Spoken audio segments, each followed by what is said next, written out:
Next up, we are up for a real treat. Our second keynote speak for the day is going to be Professor Perry Mehrling from Boston University.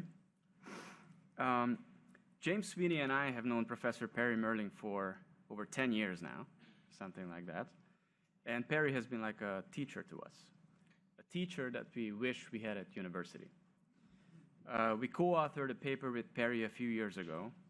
This was a paper called Bagehot Was a Shadow Banker. And the framework that we hashed out in that paper was the basis of our Global Money Notes publications. Keynes had his general theory. Giffen had his goods. Triffin had his dilemma. Perry has the money view. The money view is not theory, it's reality. And that makes Perry not a monetary theorist, but a monetary realist. A very rare breed. At the heart of the money view is a discipline, which is to follow the money trail and to follow it relentlessly and to map out the flows of money and collateral using balance sheets and T accounts. As Perry would say, balance sheets are primitive and they are fundamental. Unlike the SGE models, they don't lie. Those of you who are regular readers of Global Money Notes may recall some of the recurring themes used in that publication. Memes like matched books versus speculative books, the hierarchy of money, liquidity kills you quick, repo is how you get to live to fight another day. These are all Perry's memes and some of the core building blocks of the money view. So if I, as your humble strategist, channel Perry through Global Money Notes, that makes him a professor to all of you, the best professor you never knew you had. Today, Perry is here to give us a keynote lecture about his forthcoming book, Kindleberger and the Rise of the Dollar System. And he's going to give us a monetary realist's view of what's in store for the US dollar. Professor, the stage is yours. Thank you, Zoltan. I didn't know you were going to say those things. A number of people have come up to me over the morning saying that they are happy users of my online course, the MOOC on Coursera. So I want to say that all that you're going to hear today is not a repeat of anything that's in those lectures. It's all things that I've done since then. Those lectures were filmed in the fall of 2012. And I had decided already that I needed to do international money if I was going to, that's where the future issues were. So that's what I've been trying to figure out ever since. And this is my first sort of, I think, talk to practitioners, I guess, about that. So I welcome this opportunity when James asked me.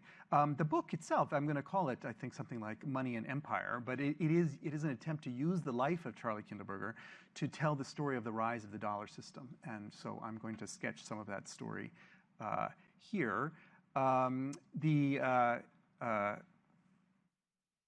So here's some basic facts. This fellow, you probably know that Charlie, he wrote Manias, Panics, and Crashes. That was a bestseller. But he actually wrote that after he retired. Okay, so that's not actually who he was. He was an international monetary economist. And born in 1910, there were no academic jobs when he graduated, so he worked in the central bank for a while, and he was at the BIS for a while. He was a very important intelligence officer in the war, then the Department of State, involved in the Marshall Plan, German Reconstruction, and then he was a professor, starting at age 38 in 1948 at MIT. And many of the monetary economist names that you know were students of his, Mundell and Bagwadi and so forth. I'm putting there 1984, Financial History of Western Europe, which he wrote after retirement. He always called that his masterpiece, his chef d'oeuvre. So just so if you want to know who he was, that's what he. And then he was a late choice as president of the AEA and wrote his own autobiography in 1991. But he left out a lot of the good bits. So but he left all his papers to MIT, and I have the good bits. So. That's a coming attraction. Now the dollar system. The origin of the dollar system is basically the end of the sterling system, which is 1931. We can date it, when Britain was forced off gold. That's important to appreciate. And we began this period of hot money in the interwar years, very unstable international monetary situations. And Kindleberger always thought this is basically why we had a global depression, because the international monetary system fell apart there. There was an attempt to put it back together by John H. Williams, who was then a advisor to the New York Fed and later became vice president at the World Economic Conference in London, 1933. But Roosevelt said, no way. Okay, we saw what happened to Britain during the 20s, and it's not going to happen to us. And so that was nixed. This is exactly the year when Kindleberger began doing his PhD at Columbia. And he was immediately a student of Henry Parker Willis, which is very important and not anywhere really in the biography, because Henry Parker Willis was a key figure in the creation of the Federal Reserve System in the United States. As I will argue in the book and today, what Kindleberger thought he was doing in his life, okay, was doing what Willis had done for the United States, he thought needed to be done for the world. What Willis had done for the United States was to knit together these disparate regions in a unified monetary system, and that's sort of the ideal for the world as well, okay? And he thought this in 1933, when the world was falling apart. James Angell was his PhD dissertation. He got the chance to start to be involved in that in 1936, the Tripartite Agreement, which was an attempt to stabilize the dollar, the pound, and the franc. Charlie got his first job at the New York Fed, and he was the statistical guy behind the scenes. The whole idea behind that was the John H. Williams idea of key currencies, that in order to stabilize the international monetary system, you start with the key currencies, with sterling and the dollar, and then you add them and stabilize the relationships between those currencies, and then add other ones around the edges. You're not trying to do a global agreement of any kind. You start at the center of the system and work yourself out to the periphery. That's what Charlie's PhD was about, international short-term capital movements. That was his PhD dissertation. And his first published paper, Speculation in Foreign Exchange, was really based on the data that he had been messing with as a research assistant, basically, to John H. Williams and so forth at the New York Fed. He went to the BIS imagining that he was going to stay for 3 years, and so moving from the United States to sort of the committee of central bankers, that's what he was imagining he was doing, but there was a war on, and the invasion of Paris meant that he came back to the United States and had to put all of that on hold. Many years later, 1987, after he was invited to give the Marshall Lectures, he spoke of, these are his words, the model for the world should be the integrated financial market of a single country. That's what I was saying, the Willis influence. With one money, free movements of capital at long and short term, the quantity theory of money employed on trend but free discounting in periods of trouble, such a world will be full of ambiguity, paradox, uncertainty, and problems, such it seems to me is the human condition. So I'm listing there some of the books. He wrote, I don't know, 20, 30 books in his lifetime. These are the money ones, okay? And you can track, and I will be tracking, the evolution of his thinking from 1937, his dissertation, to 1987, 50 years later, through his concern with the dollar shortage immediately after the war, the problems of Europe, and then more globally. But I think it's important, people don't understand Kindleberger if they're thinking that he is a Keynesian or something. He's looking to create an international monetary system. And the question is, over that period, from 1937 to the present, was he right? Is this what happened? Is that what we have been constructing? Okay, is that what is at stake today when we're talking about the global imbalances and the shakiness? And that's what his life and this history helps us, I think, to get some perspective on. What are the stakes in these trade wars? What are the stakes in international monetary disarrangement? What is this key currency approach? It's not, you would not have been taught this if you did a PhD in economics. It's only in John H. Williams and various people, and in central bankers and many students of Kindleberger who are at the BIS now. It's sort of the idea that market practice, practical banking practice, maybe Zoltan would say realist monetary practice, establishes which are the key currencies. Market participants are deciding in what currency they want to borrow and lend and do trade. And then the role of central banks, the role of states, the role of politicians is to stabilize relations between the key currencies. And then non-key currencies sort of orient themselves around that stable dollar, and that orientation has both private and public elements, market practice and state practice. So as I say, the tripartite agreement was an attempt by state practice, okay, to recognize that sterling and dollar are the key currencies, and there's this problem of sterling overhang that comes from the fact that sterling has been the center of the world economy for a long time, and we need to manage that, and that was the attempt. The coming war basically meant that none of that really amounted to very much, but it was in the minds of the people who had done that, and in their minds when Bretton Woods came after the war. So I'm saying some bold words there. The irrelevance of Bretton Woods. Okay, the way that the international monetary system is typically taught, okay, in universities and all journalists and everyone, is that something really great happened at Bretton Woods. You know, that everyone sat down and they agreed on the future, and I think that's just not true. Okay, that was a political agreement by the Allies that we're going to continue this allied relationship after the war. Yes, please. In July 44, this is just a month after D-Day. The war is not over at all. This is not planning for the post-war period. This is just creating a kind of political framework. And the Keynes and White framing that has dominated discussion of international monetary matters ever since is, I think, deeply misleading because there were no private capital markets, private money markets. This is a relationship between states that's going on in war finance. And so the White framing that gave us the IMF as a currency board versus the Keynes framing, the Bancor idea, all this has remained the debate. I urge that John H. Williams had it better. Okay, he said we don't need the IMF, we have the BIS. Okay, and what we really need is a key currency system. Instead of trying to get a multilateral agreement of 200 countries, let's focus on getting sterling and the dollar stabilized, and then add others on. He testified to Congress, trying to get Congress to turn down Bretton Woods on those. And I think that Charlie Kindleberger is in that line as well.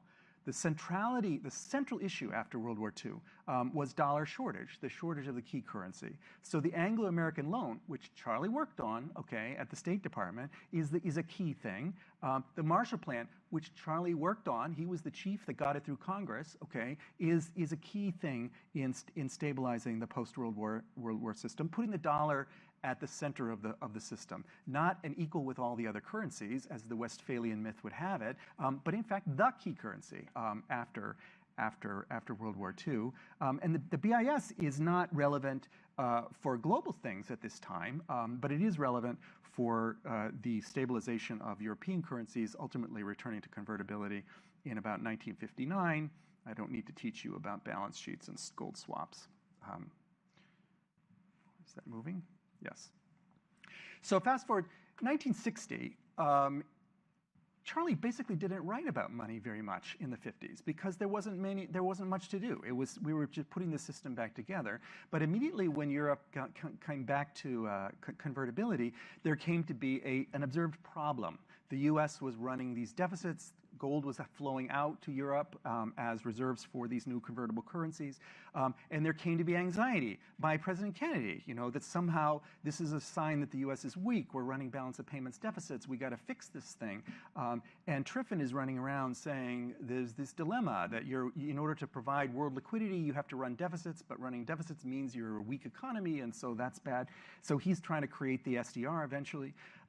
And Friedman and Johnson, economists, are saying, really, the whole problem is this fixed exchange rate thing. The exchange rate is a price. We should allow prices to fluctuate, and then all the markets will clear. So there's no one defending the dollar system that has emerged through market practice and state practice, except Kindleberger. In 1966, he publishes this article in The Economist, The Dollar and World Liquidity, a Minority View, in which he points out that the way the system is working here, okay, has nothing to do with US deficits. Okay? The way dollars are being supplied to the rest of the world is through expansion of balance sheets inside the United States. The U.S. is borrowing short and lending long. It's borrowing short using deposits in New York banks and lending long by buying, by issuing loans and buying bonds that are issued in Europe. And Europe is on the opposite side of those trades, so that you're creating liquidity through a balance sheet operation, not through a balance of payments operation. And this quote I want to read to you because it's, I think, key. He gave a speech at the Boston Fed in 1970. So this is before the end of Bretton Woods, but when people are getting anxious about this. And here's what he said. I believe the dollar system could be an efficient way to run the international monetary mechanism, suitably adjusted so as to diffuse decision-making authority widely.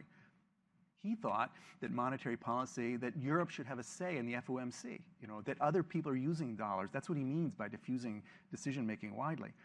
I doubt that we have the political will to achieve such a system, however. If the world, including the United States, so fails to understand the system as to prevent it from working, so I underline fails to understand. He's talking about Friedman and Johnson here. He's talking about his economist colleagues, okay, who are not understanding how the system is working and in fact are actively spreading illusions about how the system is working. If the economists aren't helping us, and if the US leadership capacity weakens and makes room for the rise of other financial centers, as in Europe and Japan, the world would have an uneasy few years. Leadership capacity, he's talking about Kennedy, okay? And why can't US be a leader? And so, in fact, the 70s were a period of rather unease. That's what happened.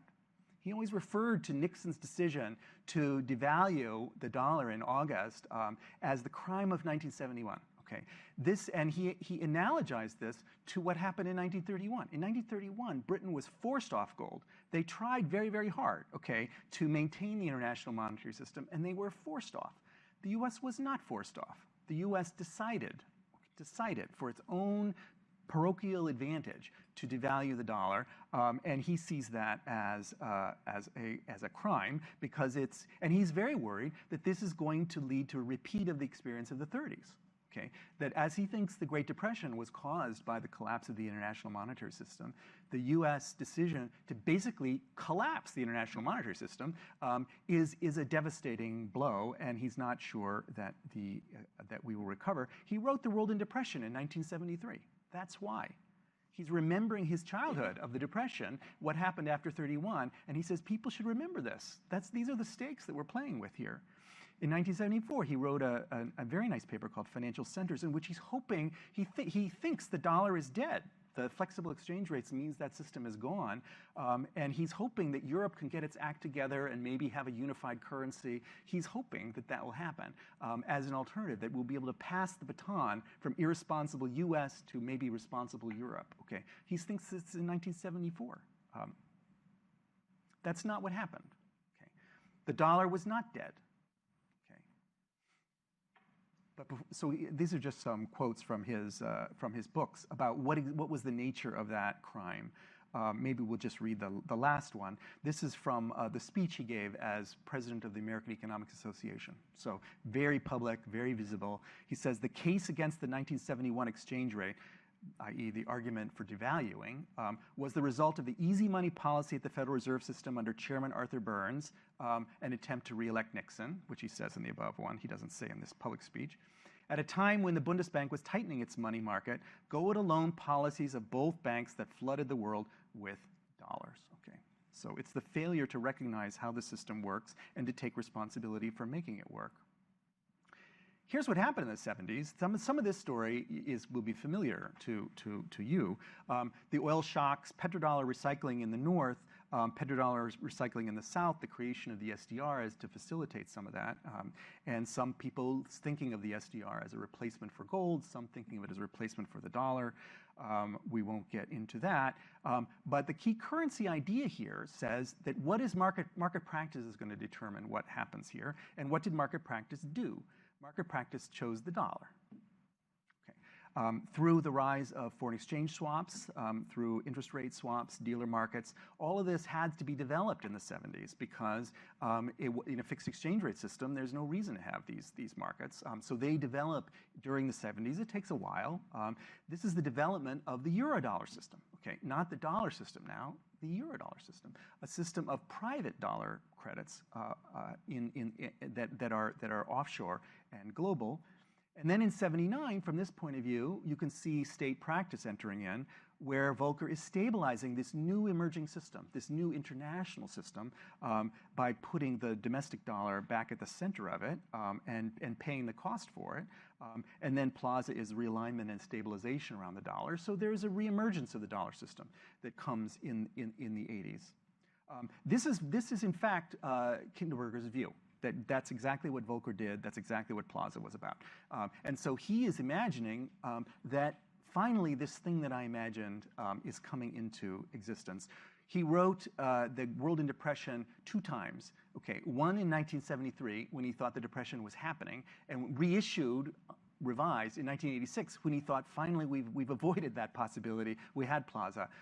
In 1973, he said, here's what the U.S. should be doing. It should, and it was numbers 1, 2, and 5, maintaining a relative open market for distressed goods, long-term lending, and acting as a lender of last resort. That's what the U.S. should be doing if it was being a responsible leader, okay?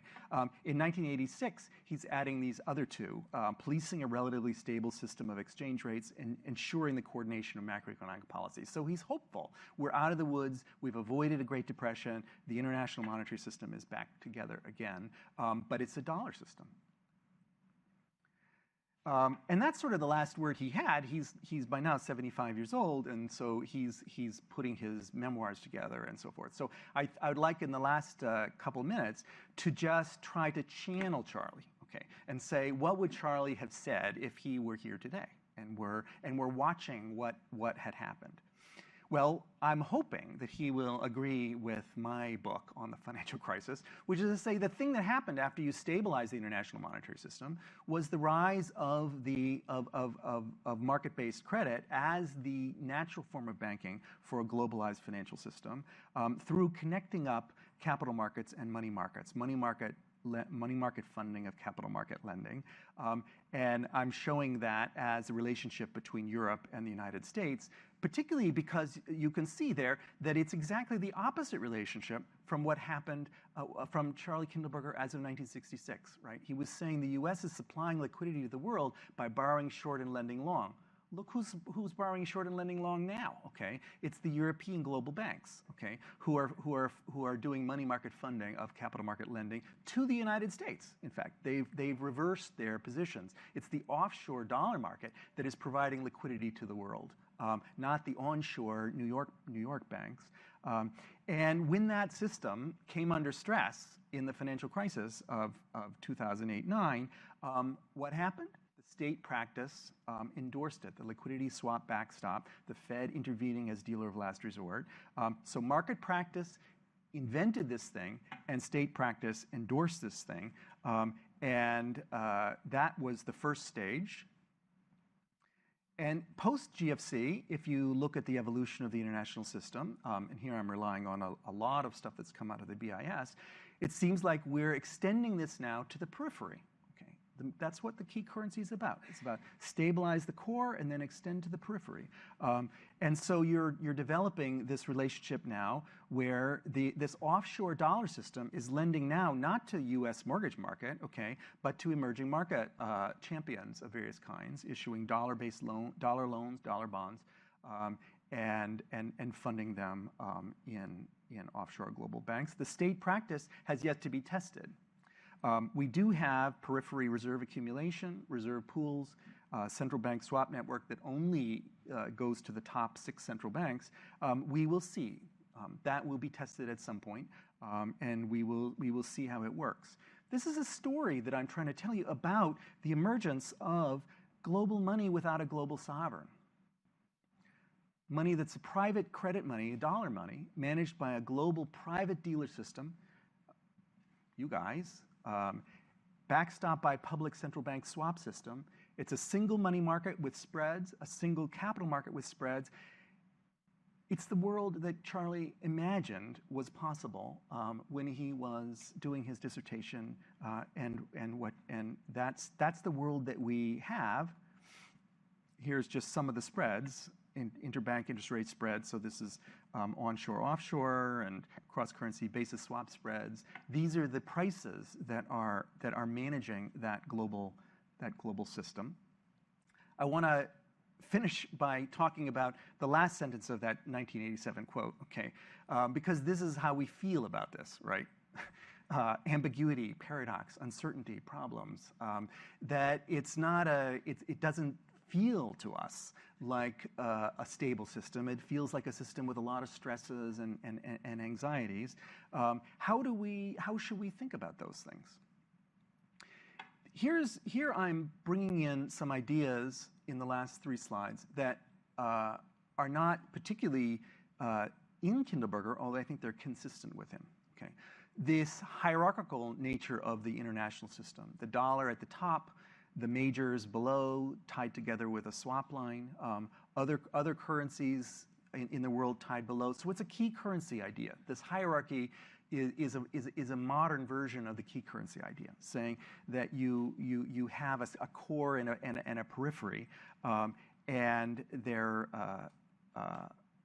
that the spectrum. And the second idea is a spectrum of hybridity, that the system is both public and private, and that these are intertwined. You have to keep track of both of them. At the top of the system, it's mostly private. Okay, so it's a private dollar system. At the bottom of the system, it's mostly public in small countries that don't have deep financial markets. And the whole hierarchy that whole spectrum is represented there. National, private, public, the euro, the yen, pound, so forth, and then minors. Maybe you could slice it more finely than this. The point being here that particularly the focus on central banks, that the job of the central bank depends on where you are in the hierarchy. That the Central Bank of the United States is basically setting the global rate of interest, the dollar rate of interest. All the other central banks are creating spreads around that. Just as originally the Fed was created with the idea that the regional Feds would not have the same interest rate as that they would be adjusting because of their current arrangements. So that's why there are these spreads between the different currencies. That's what the other countries are doing. And then countries that are less well tied into the core have more to manage, not just interest rate spreads, but exchange rates and capital controls and so forth, all the way down to countries that really don't have a private financial system. And so it really is the entire thing is the Treasury and the central bank. There's a spectrum of hybridity, and countries are moving up as they get financially more deep. So we're supposed to be talking about China. From this perspective, I think there's some things, some issues, some perspectives on the current discussion about China. First point is the Belt and Road Initiative is no Marshall Plan, that it's about development, not reconstruction. And perhaps from this perspective, one of the most important things that is coming because of the Belt and Road Initiative is financial deepening on the periphery. Okay, all the borrowing and lending that is going on here, which is causing some political stress because you borrow, you have to pay back, and some of that's been a bit ham-handed, shall we say. But this financial deepening on the periphery, as I was pointing out, is something that's happening in the market-based economies also. So this is part of that general trend of financial deepening on the periphery that will be tested in some future crisis. Second point. State practice versus market practice. The key currency perspective says watch what markets are doing and states are following. Here you have an actor who, in China, that is basically the state is leading. Okay, that makes sense in a war economy. That makes sense in a development economy, an economy that doesn't have financial markets. But it's not how things work in the core of the system, and that's some of what the tension is going to be is being about. No one mentioned it today yet. You know, this notion of RMB internationalization, of the notion that somehow the next step in history is that the RMB replaces the dollar as the global currency, or achieves parity, or something like that. There was a lot more talk about that 5 years ago than there is now. From the key currency perspective, what it seems to me you would think about the RMB is that it's much more like the SDR. Okay, it's something that's happening on the periphery. Okay, it's not really at the moment a contender for global dominance as a currency, but it is a threat to the IMF. It is a threat to the SDR potentially. And maybe we can talk about that we're not going to have any Q&A, I guess, but over cocktails. The last thing I want to say is this point about elasticity versus discipline, long waves. 1931 to 1944, okay, was the end of sterling and the beginning of the dollar standard, right? That's 13 years, okay, of chaos, okay, and war, and then stabilization. 1971 to 1985, so this is Nixon's devaluation to Plaza, okay, 14 years, chaos, stagflation, okay, stabilization. 2009, we're in this period of chaos of some kind, of where there's moving parts and it hasn't actually fully stabilized. And we don't know how it's going to stabilize. But I think that understanding that this is how the system evolves in this kind of elasticity and then discipline, we're part of that. It makes us anxious. But understanding that it has its own logic, I think, may help us sleep a little better at night and feel a part of history instead of a victim of history. Thank you.